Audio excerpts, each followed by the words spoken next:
2019లో చంద్రబాబు నాయుడు గారు భోగాపురం ఎయిర్పోర్ట్ కడుతున్నాం, number of airports కావాలి, అటు కర్నూలు ఎయిర్పోర్ట్ ప్రారంభమైన తర్వాత భోగాపురం ఎయిర్పోర్ట్ అంటే నా దృష్టికి ఒకటే వచ్చింది.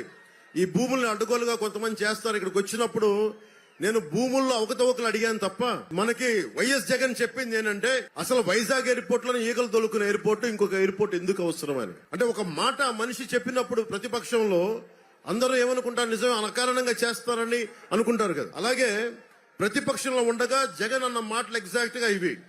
వైజాగ్ ఎయిర్పోర్ట్ లో ఈగలు తోలుకుంటుంటే ఈ భోగాపురం ఎయిర్పోర్ట్ అవసరమా అన్న వ్యక్తి అధికారంలోకి వచ్చాక మళ్ళీ మొదలు పెట్టాడు. భోగాపురం ఎయిర్పోర్ట్ క్యాన్సిల్ అయ్యిందని చెప్పాడు, ఇన్సైడర్ ట్రేడింగ్ జరిగిందని చెప్పాడు.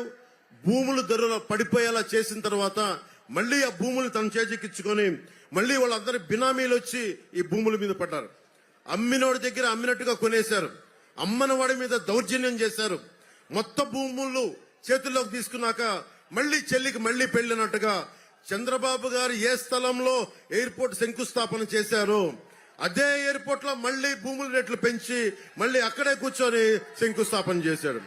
భూమి మిగలలేదు, డబ్బులు రాలేదు. ఇలాంటి ద్వంద్వ నీతి. మనకి రాజధాని ఏమో అమరావతికి 35,000 కాదు 50,000 ఎకరాలు కావాలని చెప్పిన వ్యక్తి 3 రాజధానులు అని చెప్పాడు. ఉత్తరాంధ్ర వెనకబడిపోతుందని చెప్పాడు. ఎయిర్పోర్ట్ లో మనకి ఈ రోజుకి రాజధాని లేదు. ప్రతిపక్షంలో ఉండగా ఆ భూమిని ఏమైపోయిన పోరాటం చేసి నటించాడు. ఇప్పుడు భూమి ఆ నిర్వాసితులు డబ్బులు 2 దోచేశారు.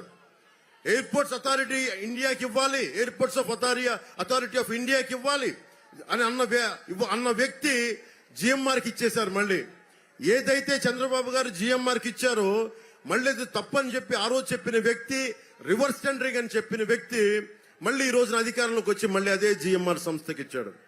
ఇలా తలతిక్క పనులు ఏమంటామంటే నవనందులు చేసే పనులు అంటాం.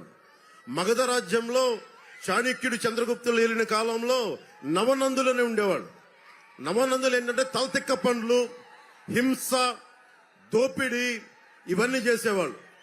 నవనందులకి కావాల్సింది ప్రజలు చాణక్య చంద్రగుప్తుల్లా అవ్వాలి. మీరందరూ వ్యూహం వేయాలి, చంద్రగుప్తుల్లా పోరాటం చేయాలి. చేస్తే కానీ ఈ వైసీపీ నవనందుల్ని గద్దెకి దింపలేం.